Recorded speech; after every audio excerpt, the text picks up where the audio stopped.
От колхозно-совхозного театра до республиканского, передвижного, а после и государственного. Тинчуринцы отмечают сегодня общий день рождения. Их родной храм Мельпомены дарит искусству уже 80 лет. Сейчас там активно осваивают новые технологии, не только в постановках. Например, появился электронный киоск, из которого публика может узнать досье на каждого артиста труппы. У некоторых, кстати, стаж в полвека. Слово Маргарите Петровой. Не с постановлений Совета Министров. Можно смело сказать, что история театра начинается с этой первой афиши «Семья дедушки Булата». А вообще тинчуринцы с первых же дней взяли за правило играть репертуар максимально разнообразный, вкупе с татарской драматургией, еще зарубежную и русскую классику.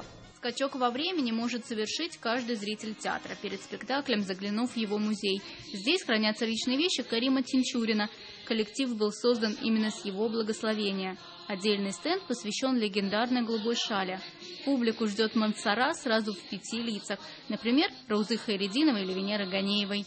На звезд труппе везло с первых дней, хотя часто приходилось работать в тяжелых условиях. Когда ведь передвижной театр был, тогда ведь по клубам мы играли, по деревням. Мы там и ночевали, на тракторах ездили, на лошадях, машины, автобусы.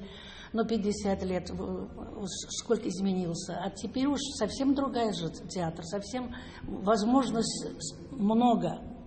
Для вот молодым очень хорошо. Я радуюсь. Вот мы за это здание мы боролись. Мы ездили в Москву, чтобы взять вот это здание. Это здание на Горького в Казани театр обрел только после полувековых скитаний в 1988-м.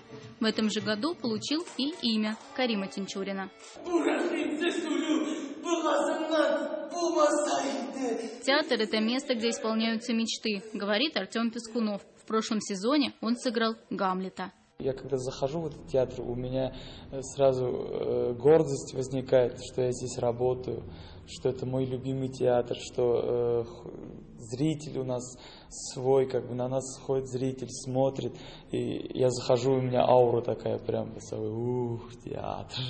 В день рождения здесь не отдыхают. С раннего утра репетируют юбилейный вечер, готовятся встречать ветеранов и принимать праздничные посвящения.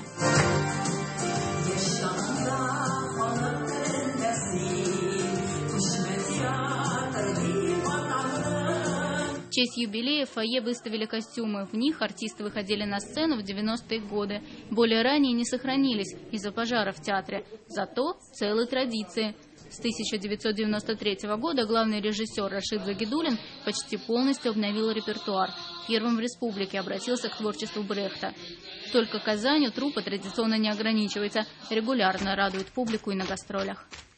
Маргарита Петрова, Андрей Корсинский, ТНВ, Казань.